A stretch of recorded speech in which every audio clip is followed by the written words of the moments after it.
We're on the lookout for sponsors to join us on our incredible journey with Inspired Change with Gunter. If your organisation cares deeply about meaningful conversations around masculinity, self-development and mental health, we'd love to partner with you. Our podcast has a wonderful, dedicated audience committed to personal growth and positive social change. By sponsoring Inspired Change with Gunter, your brand will connect with listeners who truly value thoughtful discussion and support initiatives that promote real transformation. We're incredibly proud to be ranked number 1 in Australia and number 5 in the USA on FeedSpot's top men's mental health podcasts. For more information on how to become a sponsor, please reach out to Miranda Spiegner Sapon, our showrunner and executive producer. We'd love to explore how we can work together to inspire change. Now, thank you for your continued support, and let's keep inspiring change together. You're listening to Inspire Change, a broadcast that strives to educate, motivate, and empower men to challenge traditions of masculinity.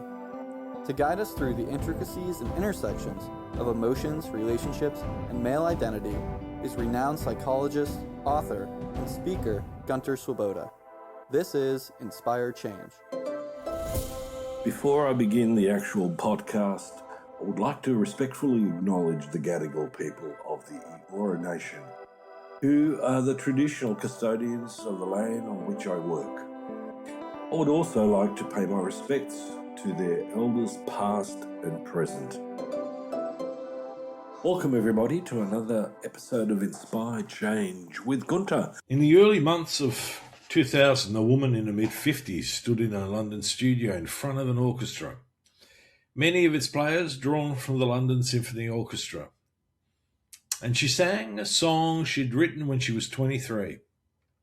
Same words, same melody, give or take a lowered key. And yet almost no one who has heard both recordings thinks that they're the same song. The song is Both Sides Now. Joni Mitchell wrote it as a very young woman with a novel open on her lap in an aeroplane. Judy Collins made it a hit before Mitchell had released a single record of her own. Mitchell recorded it herself in 1969 in a high, bright, careful voice, and then again, more than 30 years later, in a voice that had dropped into a smoky contralto and carried a whole adult life inside it. Now, here's what interests me as a psychologist. The song's lyrics are a confession of not knowing. It examines clouds, then love, then life itself, from an early enchanted position and a later disenchanted one. And each time it arrives at the same admission, that after all this looking, understanding has still not arrived.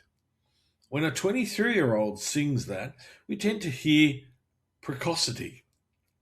When a 56-year-old sings the identical words, we hear wisdom. Nothing in the text has changed.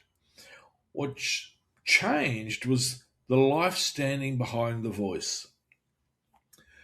So this week's question sits underneath almost every midlife conversation I have ever had in a consulting room. What is the difference between knowing something and having lived it? And why does admitting what we do not know sound, in the end, like the deepest kind of knowledge we have? Starting in November 1966 in a Philadelphia folk club called the Second Fret, a young Canadian singer born Roberta Joan Anderson in Alberta 1943 and performing as Joni Mitchell played a set that Temple University's radio station broadcast live. The tape survived. And when it was finally released decades later, it contained something historically useful, an early performance of Both Sides Now. She was 23. For years, the song was dated to 1967, but the Philadelphia recording shows it already existed in late 1966, before any famous person had touched it.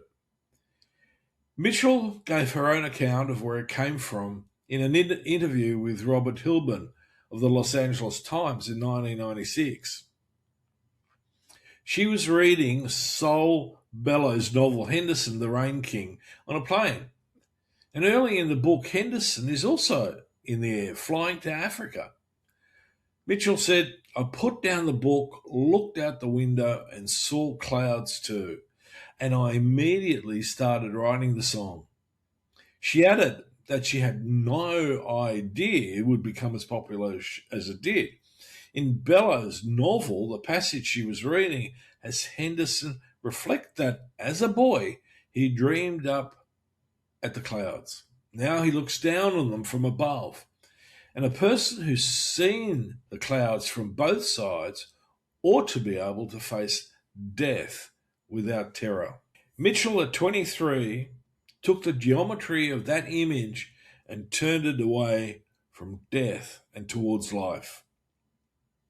It is worth noting on what her life contained by then, because the biographical record is unambiguous, even in its connection to the song May Not Be. In 1965, she'd given birth to a daughter and placed her up for adoption, a fact that she kept private for almost 3 decades. She had married the folk singer Chuck Mitchell, and by 1967, that marriage was ending. I need to be careful here. The song never mentions any of this. And Mitchell, as far as I know, has never explained it in those terms. It's a reading, not a fact, to hear those losses moving underneath a lyric about illusions. What we can say on the evidence is simply this. The person who wrote it had already seen more life from both sides than most 23-year-olds.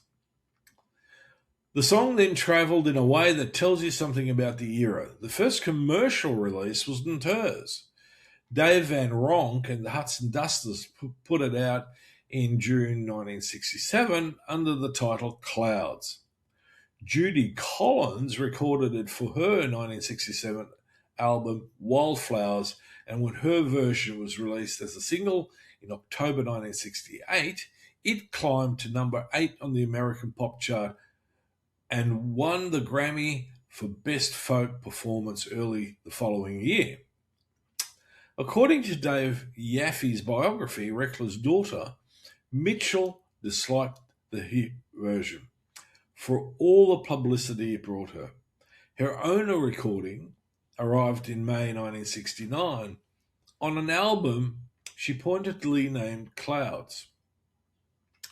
Then comes the second life. In the summer of 1999, Mitchell went to Air Studios in London with her former husband Larry Klein producing and Vince Mendoza arranging and conducting to record an album of jazz standards tracing the arc of a modern love affair, from the first flirtation to disillusion to something quieter on the far side.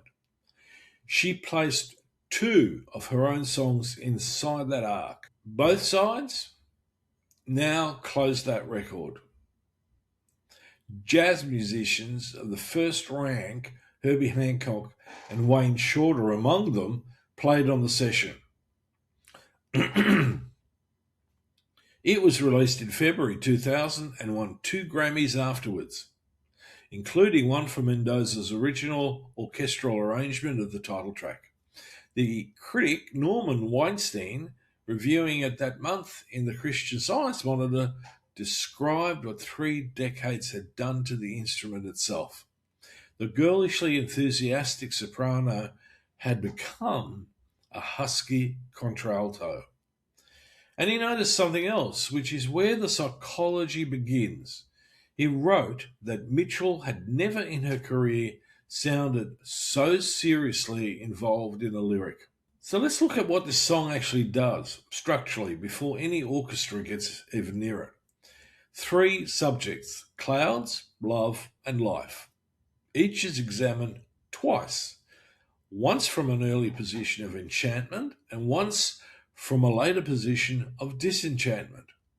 And each examination closes with a speaker conceding that neither view, not even both together, amounts to understanding. That is the whole machine. It is not a lament and it is not a complaint.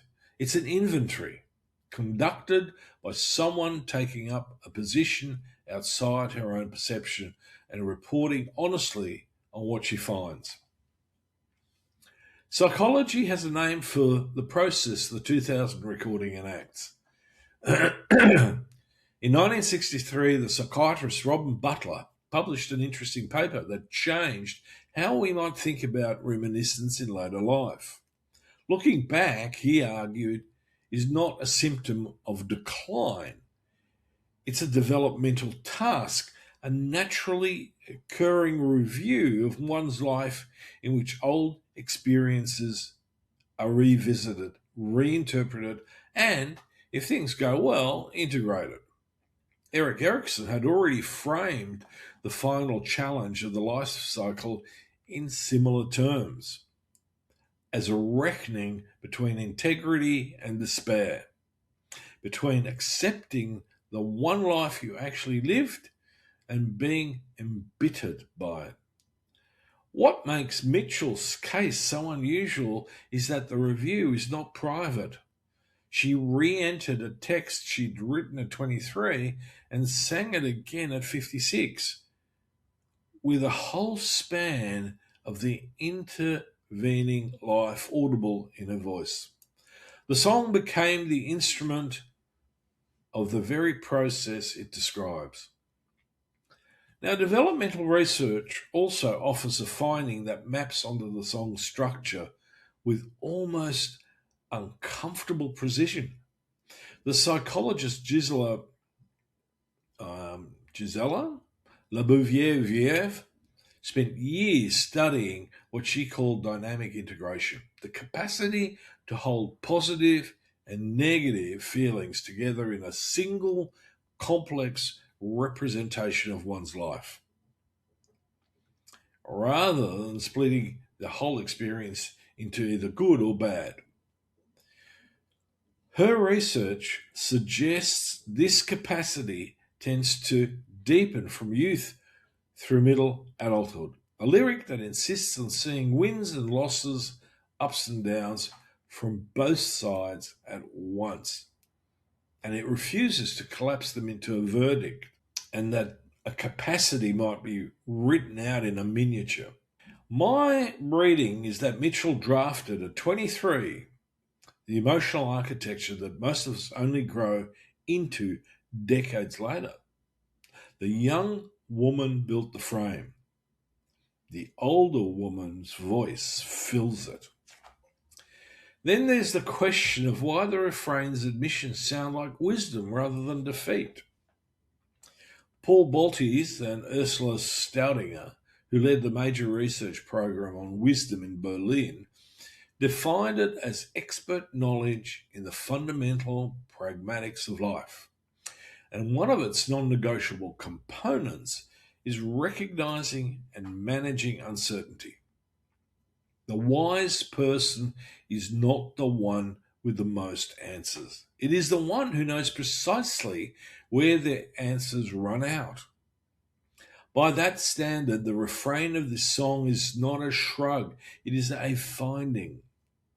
And Laura Carstenson's work on socio-emotional selectivity adds the final piece. As our sense of remaining time shortens, we reorder our priorities toward what is emotionally meaningful. That, I think, is why so many listeners report that the 2000 recording lands harder in the second half of life. Now, this is my interpretation, but it also rests on some well-established theory. In the framework this theory uses, the song performs 3 of the 7 psychological functions. Recognition, because it gives people precise language for disillusionment that doesn't tip into despair. It lets you say your understanding failed without saying your life did. Remembrance, because for millions of listeners, the two recordings bracket their own biography. People who heard it at 20 hear it again at 55 and find that the song has aged alongside them, holding their earlier self in trust. And reconciliation, because the late version models something clinically precious, a way of standing in front of your younger self's conviction without contempt and without nostalgia, and letting both selves be true. Now, one boundary before we move on. We know what Mitchell said about the song's origin, because she said it on the record and it is dated. We don't know her inner life, and I'm not going to pretend that I do. Everything I've offered here is a reading of the work and of the documented history around it, not a diagnosis of the woman. She has earned that respect, and so has the discipline. Place the hit version in its moment, because the timing is stranger than it first appears. Judy Collins' single reached its chart peak in December 1968. At the end of a year that's seen the assassinations of Martin Luther King and Robert Kennedy, the Tet Offensive, and a Democratic convention in Chicago that turned into a televised street battle. It was a year of absolute certainties shouted at full volume at every direction. And into that din arrived a gentle waltz about not being sure of anything. And America sent it to the top 10. The evidence is the chart position. The interpretation's mine.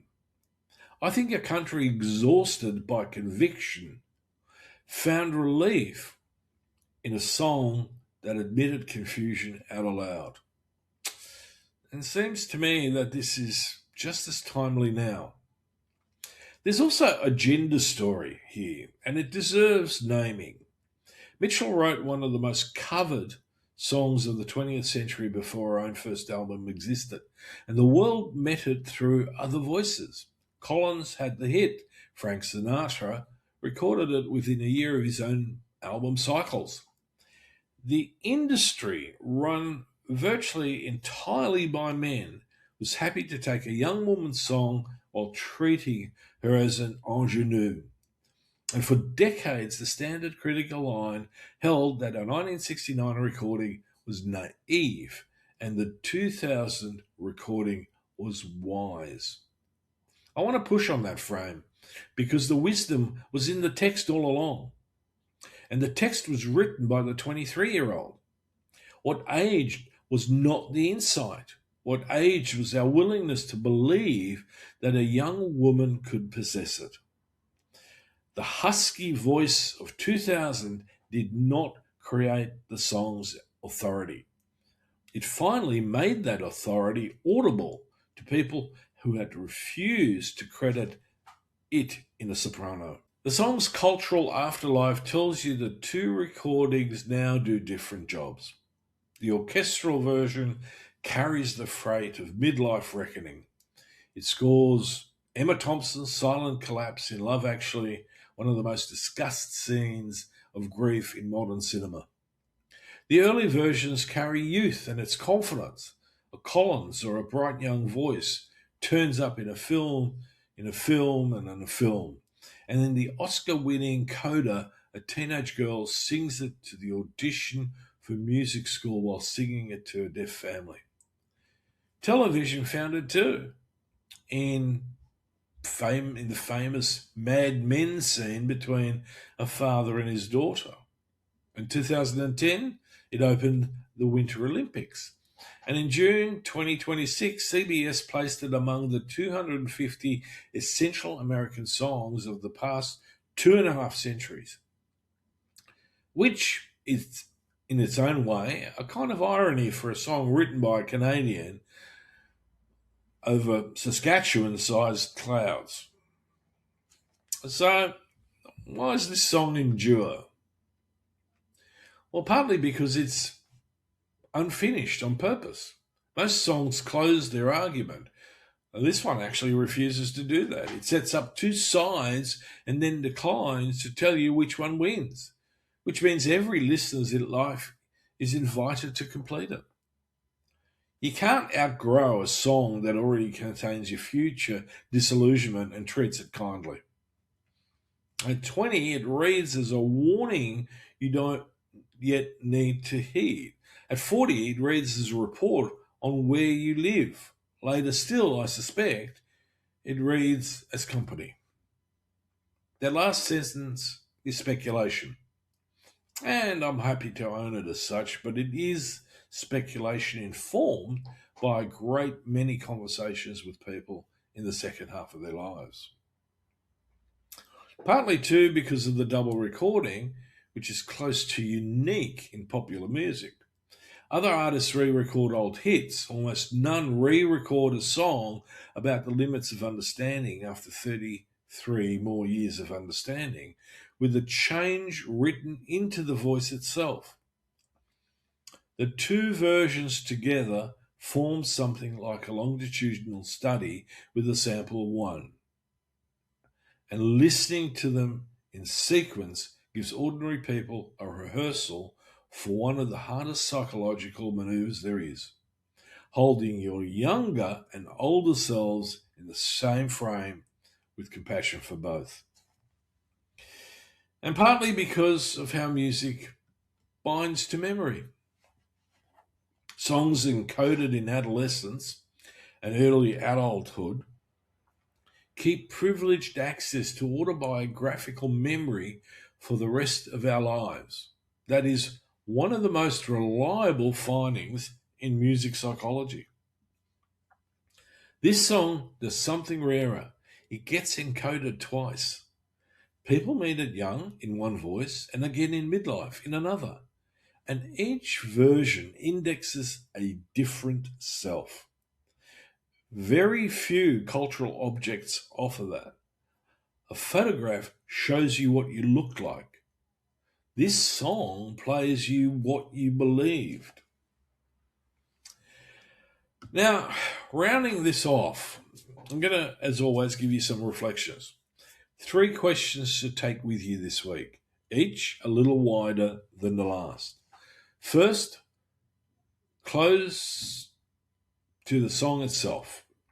When you listen to the 1969 recording and then the 2000 recording side by side, which voice do you trust more?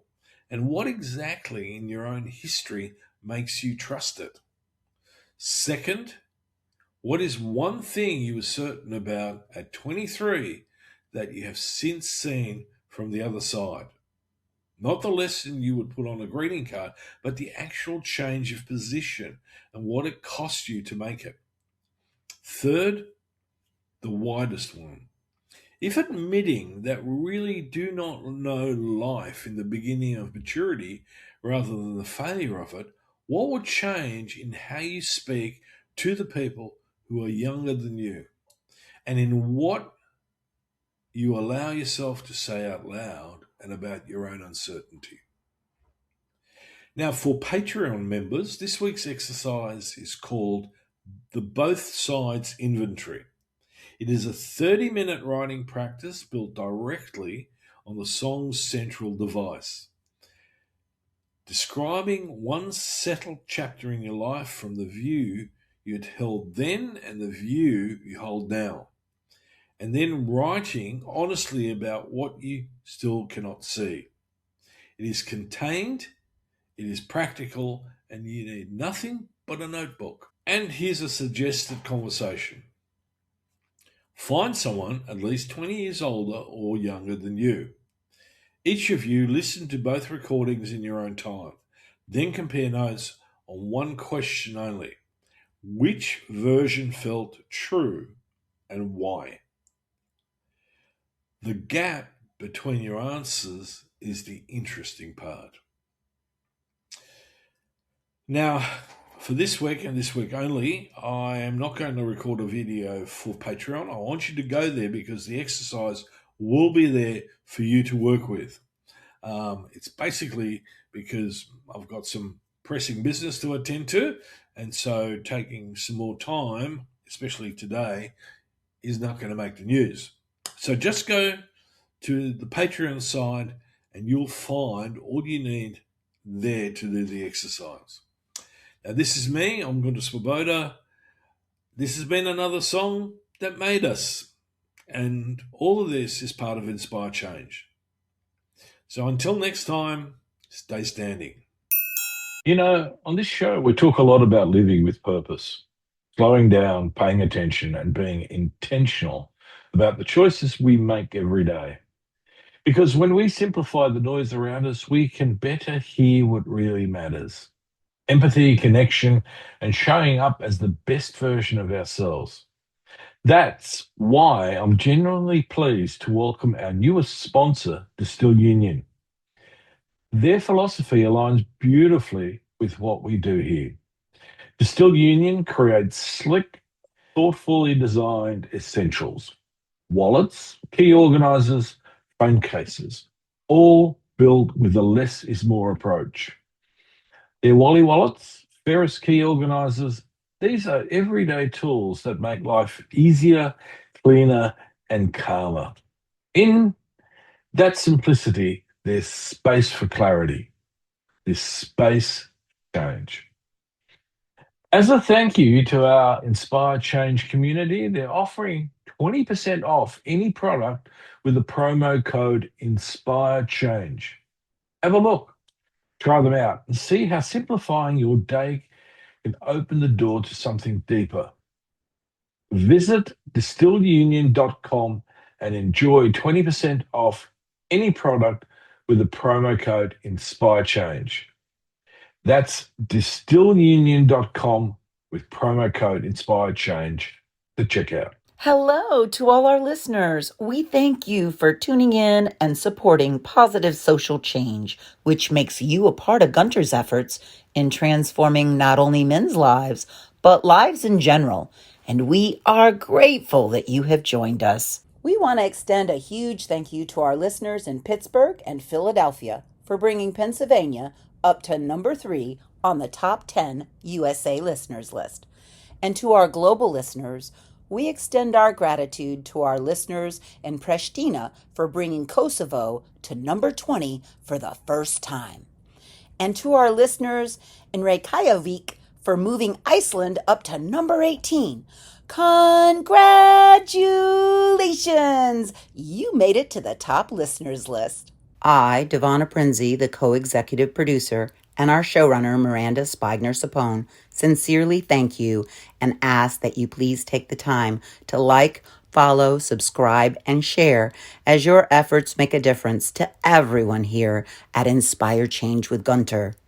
If these stories resonate with you and you would like to engage more with Gunter and the Inspire Change team, please consider joining our Patreon community, where our members find bonus content and early access to video episodes.